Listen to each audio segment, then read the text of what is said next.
مساوات مرد و زن کے اس نظریے کو سمجھ لیجئے۔ دوسرا نظریہ میں بتاؤں گا جو آج دنیا مغرب سے لے رہی ہے، وہ سراسر گمراہی ہے، سراسر گمراہی ہے، سراسر گمراہی۔ لیکن نیکیوں کے میدان کھلے ہوئے ہیں مردوں کے لیے، عورتوں کے لیے۔ جو مرد کمائے گا نیکی وہ اس کے لیے ہے، جو عورت نیکی کمائے گی وہ اس کے لیے ہے۔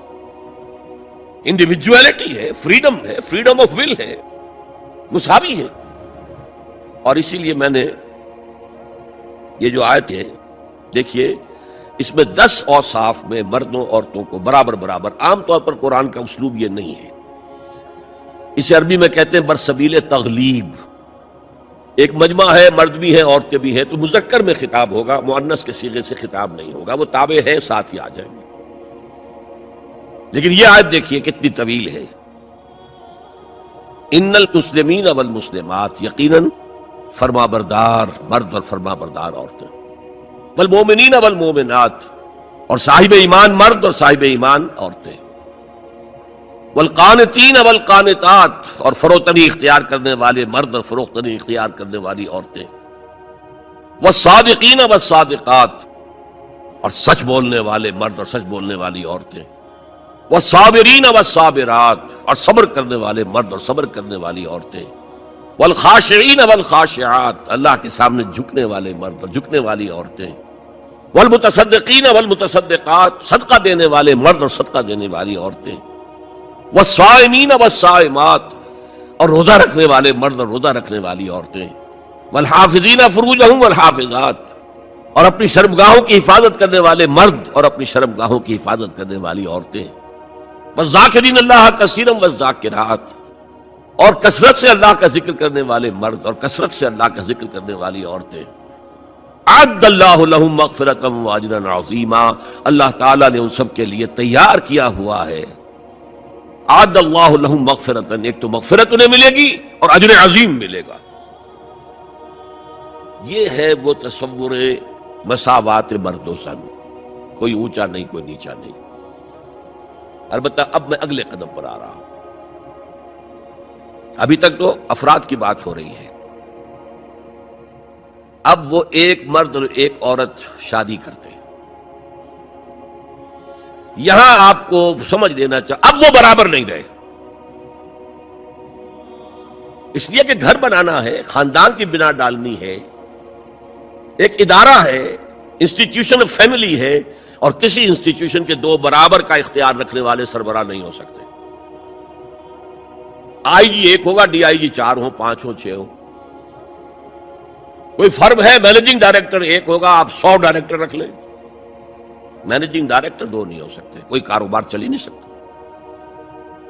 تو گھر کا ادارہ تو برباد ہو جائے گا اگر آپ نے برابر کر دیا دونوں کے اختیارات کو۔ آج اس کا مزہ چکھ رہا ہے یورپ اور ویسٹ اور امریکہ، خاندانی نظام ٹوٹ گیا۔ آج وہ شادی کرتے ہی نہیں، مرد شادی نہیں کرتے، کیوں کریں؟ قانون آپ نے یہ بنا دیا ہے کہ آپ نے آج شادی کی اور 1 مہینے کے بعد آپ اپنی بیوی کو طلاق دیں تو اپنی پوری دولت کا نصف دینا پڑے گا اسے۔ وہ کہتے ہیں ہم نہیں کرتے یہ۔ لیکن عورت کی تو ضرورت ہے نا، مرد کی ضرورت عورت ہے، لیکن عورت کی ضرورت بھی تو ہے مرد۔ مرد کہتا ہے آؤ میرے ساتھ رہو، کھاؤ پیو، میں شادی نہیں کروں گا۔ وہ یہ کہتے ہیں وی آر لیونگ ٹوگیدر، بس we are not married, we are living together. بچے بھی ہو رہے ہیں۔ یہ کلنٹن کا 3-4 سال پہلے صدر تھا وہ، تو اس کا جو آیا تھا state of the union address, سال میں 1 دفعہ وہاں کا صدر دیتا ہے، پوری قوم کو خطاب کرتا ہے، اس میں اس نے کہا تھا کہ عنقریب ہماری امریکی قوم کی اکثریت حرام زادوں پر مشتمل ہوگی۔ اس کے الفاظ حرام زادہ نہیں، اس نے کہا باسٹرڈ نہیں کہا، کیا کہا؟ Born without any wedlock, ماں باپ کے درمیان کوئی شادی کا بندھن ہے ہی نہیں اور بچے پیدا ہو رہے ہیں۔ یہی تو حرامی کہلاتے ہیں ہمارے ہاں۔ حرام زادہ کسے کہتے ہیں؟ اور یہودیوں نے حضرت مسیح کو کیوں کہا حرام زادہ؟ ان کا کہنا یہ ہے، جھوٹ ہے، بکواس ہے، لیکن کہنا یہ ہے کہ حضرت مریم سلام علیہا کا رشتہ تو ہو گیا تھا، نجار یوسف نجار ایک بڑھئی تھا، اس سے رشتہ ہو گیا تھا، لیکن ابھی وداعی نہیں ہوئی تھی کہ انہوں نے تعلق زن و شو قائم کر لیا، تو یہ تو حرام کام ہوا، زنا ہوا، تو ولد الزنا ہے۔ بہرحال خاندان کا ادارہ تلپٹ ہو کر رہ گیا ہے۔ بنیادی طور پر نے جو فرمایا وَهُوَ الصَّادِقُ الْمَصْدُوقُ، اور وہ سچے ہیں اور ان کی سچائی پر گواہی اللہ نے دی۔ اس حدیث کے پہلے حصے میں رحم مادر میں جو جنین ہے انسان کا ایمبریو، اس کی ڈیولپمنٹ کے جو مراحل قرآن مجید میں بھی بیان ہوئے ہیں، ان میں سے 3 کا حوالہ ہے۔ اسی کے ساتھ یہ بھی فرمایا گیا کہ 4 باتیں اور بھی فرشتہ لکھ دیتا ہے۔ اس کی عمر کتنی ہوگی، اس کے عمل کیا ہوں گے، اس کو کیا کچھ دنیا میں ملے گا، رزق کتنا ملے گا، زندگی کتنی ہوگی، وہ شقی ہوگا یا سعید ہوگا، سعادت مند ہوگا بالآخر یا یہ کہ شقی ہوگا، بدبخت ہوگا۔ اس کے بارے میں نے عرض کیا تھا کہ یہاں کتاب سے مراد جو ہے، لکھنے سے مراد، اور یہ کتاب وہ ہے جو اللہ تعالیٰ کی قدیم کتاب، اس کتاب سے مراد ہے اللہ کا علم قدیم، وہ علم ہمیشہ سے ہے، اسی علم کے حوالے سے اس شخص سے متعلق یہ 4 باتیں جو ہے لکھ دی جاتی ہیں۔ اب اس کو سمجھنا چاہیے، اصل میں جو بات مسئلہ تقدیر کے سمجھنے میں، جو یوں سمجھیے کہ ایک بہت آسان فارمولہ ہے اگر سمجھنا چاہے انسان، اور یہ میں عرض کر چکا ہوں کہ سمجھنا چاہیں گے تو سمجھ جائیں گے، تفصیل میں جائیں گے تو الجھ جائیں گے، اور مناظرہ اور مباحثہ کریں گے تو گمراہ ہو جائیں گے۔ چنانچہ اسی پر میں حدیث آپ کو سنا چکا ہوں کہ ایک مرتبہ حضرت ابو ہریرہ فرماتے ہیں کہ حضور صلی اللہ علیہ وسلم برآمد ہوئے اپنے حجرے سے، اور ہم مسجد کے گوشے میں بیٹھے ہوئے تقدیر کے بارے میں بحث کر رہے تھے، تو آپ شدید ناراض ہوئے، اور اس قدر آپ کا چہرہ مبارک غصے کی وجہ سے سرخ ہو گیا کہ ایسے محسوس ہوا جیسا آپ کے گالوں میں انار کا رس جو ہے وہ ڈال دیا گیا ہے، وہ اس کے اوپر بہا دیا گیا، وہ سرخ قندھاری انار، اس کا تصور کیجئے، وہ عام انار نہیں جس کے اندر وہ رنگ نہیں ہوتا۔ پھر آپ نے فرمایا غصے سے، کیا تمہیں اس بات کا حکم دیا گیا، کیا مجھے تمہاری طرف اسی کام کے لیے بھیجا گیا کہ اس مسئلے میں تم بحث کرو؟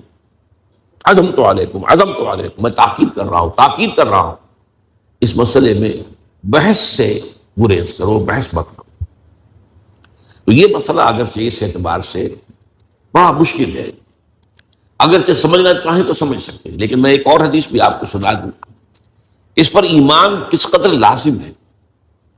یہ ایک تابعی ہے حضرت ابن الدیلمی رحمۃ اللہ علیہ، وہ فرماتے ہیں، طویل حدیث سے میں اس کا خلاصہ بیان کر رہا ہوں، کہ میرے دل میں تقدیر کے بارے میں کچھ وسوسے پیدا ہوئے، تو میں نے جو بھی کبار صحابہ اس وقت زندہ تھے، بقید حیات تھے، ان سب سے ملاقات کی۔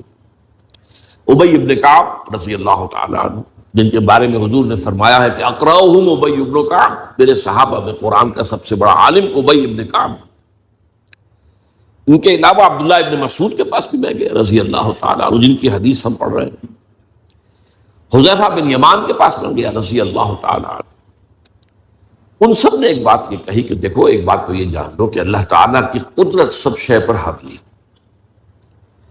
اللہ تعالیٰ اگر لو ان اللہ عذب اہل سماواتہ واہل ارضہ عذبہم وہو غیر ظالم لہم، اللہ اگر تمام آسمان والوں کو، تمام زمین والوں کو عذاب دے تو اسے عذاب دینے کا حق حاصل ہے، وہ عذاب دے سکتا ہے بغیر اس کے کہ ہم کہیں کہ وہ ظالم ہے۔ تمام زمین والے اور تمام آسمان والوں میں تو نیکوکار بھی آ گئے۔ یہ اصل میں ایک بڑا اہم مسئلہ ہے کہ جو ہمارے اور معتزلہ کے درمیان مختلف فی ہے۔ معتزلہ ہی کے انداز میں اہل تشیع کا عقیدہ بھی ہے کہ اللہ پر عدل واجب ہے، اہل سنت کے نزدیک اللہ پر کوئی شے واجب نہیں، اللہ کا اختیار مطلق ہے، جو چاہے کرے۔ چنانچہ وہ ظالم کو معاف کر سکتا ہے جب چاہے، اور وہ کسی اچھے آدمی کو عذاب دے سکتا ہے جب چاہے۔ یغفر لمن یشاء ویعذب من یشاء واللہ علی کل شیء قدیر. یہ سورہ بقرہ کی آخری آیت میں ہے کہ آیات میں سے ہے، لاسٹ بٹ 2 لاسٹ بٹ 3 آیت میں. تو اس اعتبار سے اللہ کا ایک تو اختیار مطلق ہے. پھر میں زید ابن ثابت کے پاس گیا تو انہوں نے یہی بات مرفوعاً بیان کی کہ میں نے خود حضور سے سنی ہے یہ بات. باقی 3 صحابہ کے بارے میں تو وہ کہتے ہیں کہ انہوں نے گویا کہ اپنی رائے کا اظہار کیا. اور اگر اللہ تعالیٰ چاہے لو رحمہم، تمام آسمان والوں اور تمام زمین والوں کو بخش دے اور رحم کرے، لکانت رحمتہ خیرا لہم من اعمالہم، تو اس کی رحمت جو ہے وہ یقیناً لوگوں کے اعمال سے بہت بالا ہے، بلند و برتر ہے. تو جو چاہے کرے. وہ ابو جہل کو بخش دے، کون اعتراض کر سکے گا؟ اور وہ کسی سے بڑے شخص کو جو ہے وہ صاحب دے، کون اعتراض کر سکتا ہے؟ اس اعتبار سے پھر انہوں نے فرمایا وَلَوْ أَنفَقْتَ مِثْلَ أُحَدٍ ذَهَبًا، اور دیکھو ابن الدینوی جان لو، اگر تم احد کے پہاڑ کے برابر سونا اللہ کی راہ میں خرچ کرو گے فی سبیل اللہ، ما قبل اللہ منک حتی یؤمن بالقدر، اللہ تعالیٰ اسے تم سے قبول نہیں کرے گا جب تک کہ تم تقدیر پر ایمان نہیں رکھو. اور اس کے بعد فرمایا اعلم، جان لو، انما اصابک لم یکن لیخطئک، جو چیز تم پر واقع ہوتی ہے، کوئی تکلیف آتی ہے، کوئی حادثہ پیش آتا ہے، وہ تم سے ٹلنے والا تھا ہی نہیں. مطلب یہ کہ تم سوچو کاش میں یوں نہ کرتا، یوں کر دیتا، اگر یہ ہو جاتا وہ ہو جاتا تو میں بچ جاتا. نہیں، وہ تو آنے والی بات تھی. وہ اللہ کی کتاب، وہ اللہ تعالیٰ کے علم قدیم کے اندر پہلے سے لکھا ہوا تھا، تو موجود ہے، تو وہ تو آنی تھی. وَأَنَّمَا أَخْطَأَكَ لَمْ يَكُنْ لِيُصِيبَكَ، اور جو چیز کہ تم سے چھوٹ گئی، جاتی رہی، تمہارے ہاتھ سے نکل گئی، ممکن ہی نہیں تھا کہ وہ تمہیں ملتی، وہ اللہ تعالیٰ کا وہ جو علم قدیم ہے اس کے اندر پہلے سے طے ہے. وَلَوْ مِتَّ عَلَىٰ غَيْرِ هَٰذَا لَدَخَلْتَ النَّارَ، اگر دیکھو تم غور سے سن لو، اگر اس عقیدے کے سوا کسی اور پر تمہاری موت واقع ہوئی تو جہنم میں داخل ہو جاؤ. تو یہ اس ایمان بالقدر کی اہمیت کا معاملہ. اس کے لیے جو میں کہہ رہا تھا کہ ایک فارمولہ جو سمجھ میں آ سکتا ہے وہ یہ ہے. انگریزی کی جو اصطلاحات کے حوالے سے پہلے میں واضح کروں گا، وہ ذرا زیادہ واضح ہے. ایک ہے پری نالج، کسی چیز کا علم پہلے سے ہونا. ایک ہے پری ڈیسٹینیشن، کسی شے کا پہلے سے طے پا جانا. ان دونوں میں گڑبڑ کا نہیں کرنا چاہیے. اللہ کا علم قدیم اس کے جبر کو مستلزم نہیں ہے. اس کا علم ہے یہ کہ تم یہ کرو گے، اس کا مطلب یہ نہیں ہے کہ تم اس کے جبر کے تحت کر رہے ہو. اس کی ایک سادہ سی مثال میں دیا کرتا ہوں، پھر میں عرض کروں گا. سمجھنا چاہیں تو یہ فارمولہ بہت کافی ہوتا ہے. آپ کسی بچے کے سامنے کوئی کھلونا ڈال دیں، آپ کو تقریباً یقین ہے وہ متوجہ ہوگا، اسے اٹھائے گا. ہو سکتا ہے بچہ کسی اور دھن میں اس وقت، ادھر اس کی توجہ کسی اور تو نہ اٹھائے. اگر وہ اٹھا لیتا ہے تو آپ کے مجبور کرنے سے تو اس نے نہیں اٹھایا. اس نے تو اٹھایا ہے اپنے انسٹنکٹ کے تحت کہہ لیں، اپنے ارادے کے تحت کہہ لیں. آپ مجبور تو نہیں آپ نے کیا. لیکن اللہ تعالیٰ کا جو اندازہ ہوتا ہے، وہ اندازہ قدر کے معنی اندازہ بھی ہے، میں بیان کر چکا ہوں. اس کا جو علم قدیم ہے وہ غلط ثابت نہیں ہو سکتا. ظاہر بات ہے کہ پھر تو اعلیٰ کل شیء علیم وہ ہے. اس کا علم قدیم جو ہے اس میں کوئی خطا نہیں ہو سکتی. یہ ہے در حقیقت پری نالج اور پری ڈیسٹینیشن، دونوں کے اندر فرق کر لیا جائے. یہ جبر نہیں ہے. ہاں اللہ تعالیٰ کا علم ہے، اس علم کے مطابق چیز جو ہے وہ لکھتی گئی ہے، وہ تو ہو کر رہے گی، ہوتی تو ہے. لیکن اس کے کرنے میں یہ نہیں ہے کہ آپ پر کوئی جبر ہے، مجبوری ہے، اور آپ اس جبر کے تحت وہ کام کر رہے ہیں. وہ آپ کو اللہ تعالیٰ نے اختیار دیا. اب آج میں آپ کے سامنے رکھنا چاہتا ہوں کہ اس عقیدہ تقدیر کے کیا کیا سبق ہیں اور اس کے کیا ثمرات ہیں. کتنی بڑی بڑی نعمتیں اس میں پوشیدہ ہیں. دیکھیے وہی لفظ کتاب آیا سورہ حدید میں، ما اصاب من مصیبت فی الارض ولا فی انفسکم الا فی کتاب من قبل ان نبرأها. نہیں پڑتی تم پر کوئی پڑھنے والی.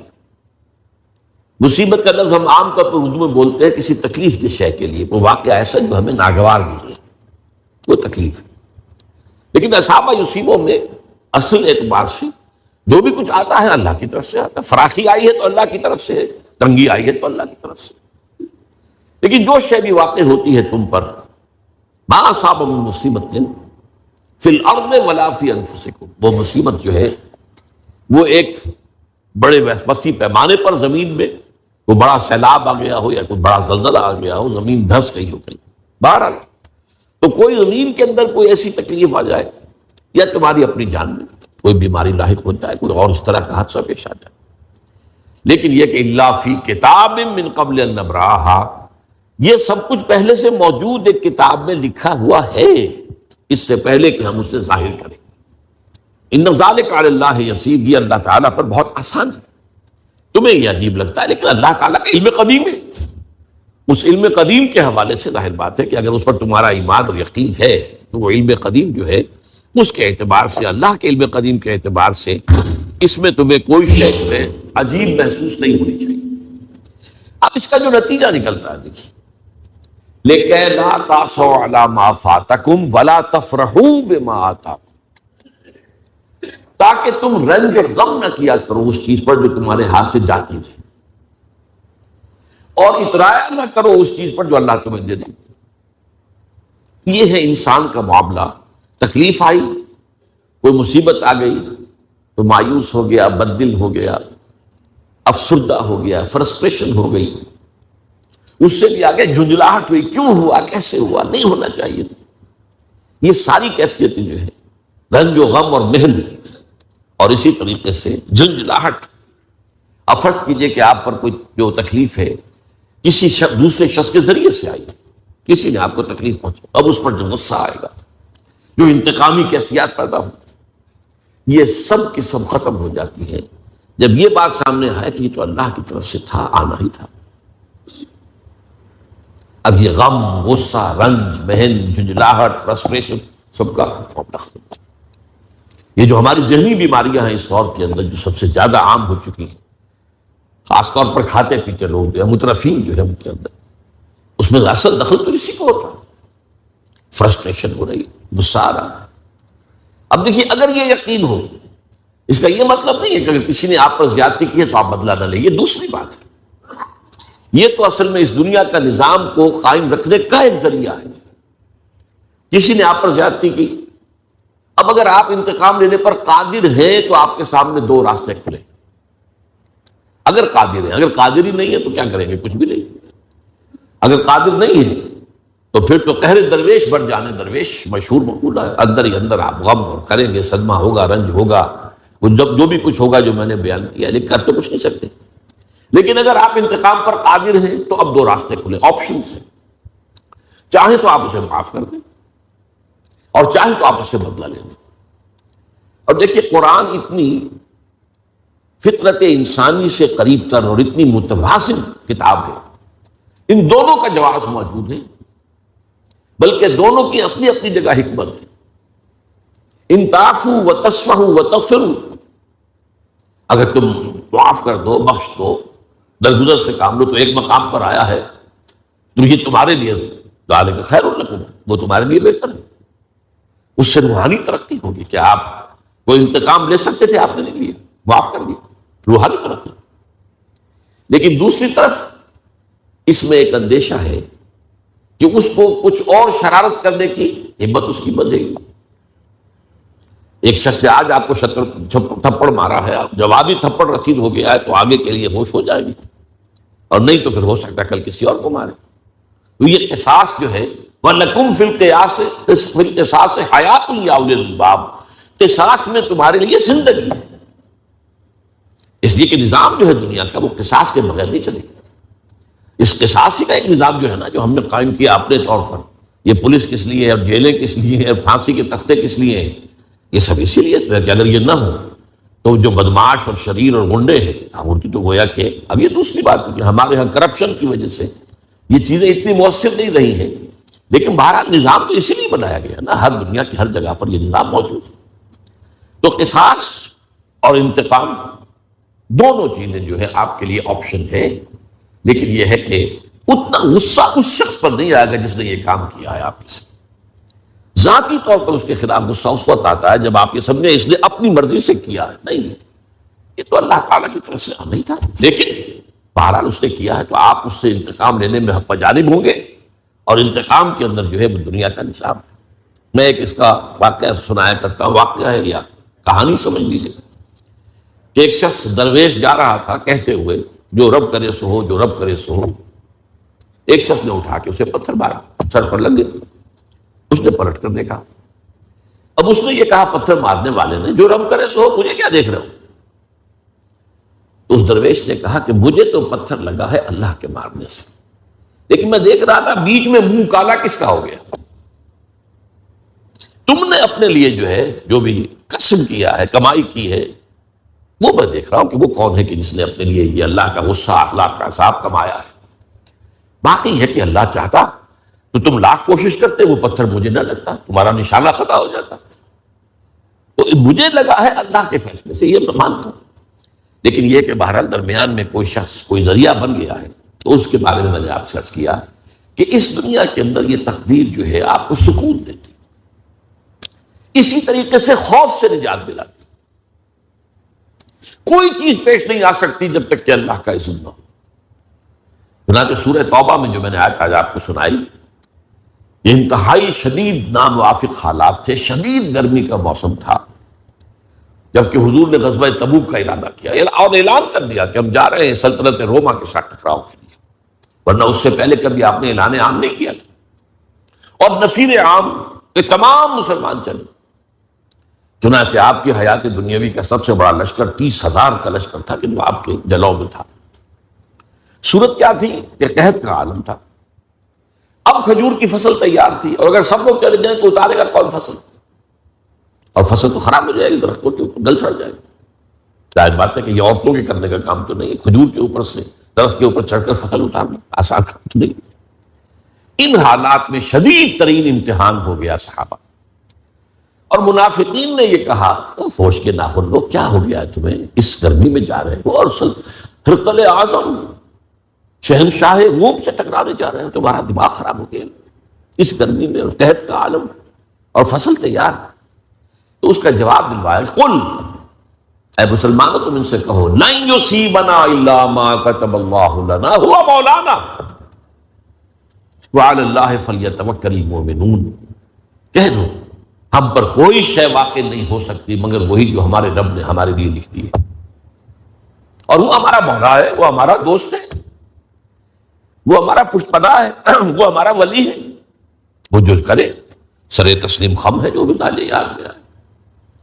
نہ شبد نصیب دشمن کے شبد ہلاکت کے سر دوستاں سلامت نے تو خنجر آزمائی. اللہ کی طرف سے جو آئے وہ ہمارے لیے، ہم اس کو، وہ خوش آئند ہے. چاہے ہمیں ناگوار محسوس ہو وقتی طور پر، جسمانی طور پر، مادی طور پر تکلیف ہو تکلیف، لیکن یہ کہ وہ اللہ تعالیٰ کی طرف سے ہے اور ہمارے لیے قابل قبول. اسی کا نام ہے تسلیم و رضا. اللہ کی تقدیر پر راضی رہے، کوئی شکوہ نہ، اللہ سے بھی کوئی شکوہ نہیں اور کسی اور سے بھی شکوہ نہیں. نہ گلہ ہے دوستوں سے، نہ شکایت زمانہ. ہاں جو کچھ آ رہا ہے وہ ہمارے رب کی طرف سے، البتہ جو بھی بیچ میں کوئی ذریعہ بن گیا ہے اس نے اپنے لیے جو بھی کمائی کرنی تھی کر لی. البتہ ہم اگر اس پر انتقام پر قادر ہوں تو وہ بھی لے سکتے ہیں، معاف کرنے پر قادر ہیں، معاف کر سکتے. یہ کیفیت جو ہے، لِكَيْ لَا تَأْسَوْا عَلَىٰ مَا فَاتَكُمْ وَلَا تَفْرَحُوا بِمَا آتَاكُمْ. نہ تو تم رنج اور غم کا مجسمہ بن جاؤ اس پر مصیبتوں پر جو تم پر آئی، اور نہیں اترایا کرو ان چیزوں پر، ان نعمتوں پر جو اللہ تمہیں دے دے. یہ جو کیفیت ہے اسی کا نام ہے نفس مطمئنہ. مطمئن جیسے چٹان ہے، تیز سے تیز آندھی چل رہی ہے، اس کا کچھ نہیں بگاڑتی، چٹان اپنی جگہ مضبوط ہے. وہ شخص جس کا اللہ پر ایمان اس درجے میں ہے، اللہ کے علم قدیم پر یقین ہے، وہ وہی پری نالج کی بات میں کر رہا ہوں. اور ابھی میں دوسرا پہلو بیان کروں گا اسی تقدیر کا، کہ ایک تو ہے ما اصاب الانسان، جو کچھ انسان کے اوپر آتا ہے، ما اصاب من مصیبت فی الارض ولا فی انفسکم الا فی کتاب من قبل ان نبرأہ. دوسرا پہلو ہے جو انسان کرتا ہے. یہ جو انسان کرتا ہے اس میں وہ کتنا قادر ہے اور کتنا مجبور ہے، یہ اصل میں وہ تقدیر کی بحث ہے، جبر و قدر کی. جو ہمارے ہاں بڑی چلی ہے متکلمین کے درمیان، لیکن یہ جو ہے حل نہیں ہو سکا معاملہ۔ ہلکی سی کوشش کی میں کر رہا ہوں، وہ یہ ہے۔ اور آج ہمارے لیے وہ چیزیں سائنس کی کچھ چیزوں کے علم کے اندر آ جانے سے آسان ہو گئی۔ میں نے اقبال کا شعر آپ کو سنایا تھا کہ تقدیر کے پابند جمادات و نباتات، مومن فقط اللہ کے احکام کا پابند۔ ٹھیک ہے، یہ شعر اپنے اصل کے اعتبار سے بندہ مومن کے لیے اصل پابندی اللہ کے احکام ہے، لیکن یہ کہ کوئی اور پابندی نہیں ہے، اس کی نفی صحیح نہیں۔ انسان بہت اعتبارات سے مجبور ہے، اس کا کوئی چوائس نہیں۔ میں اگر ہندوستان میں پیدا ہوا تو میرا چوائس تو نہیں تھا، اللہ مجھے انگلستان میں پیدا کر سکتا تھا۔ مجھے جو شکل و صورت ملی ہے، جو رنگت ملی ہے، اس میں کوئی میرا چوائس تو نہیں تھا، ظاہر بات ہے اللہ تعالیٰ کی طرف سے گیون۔ تو اس معاملے میں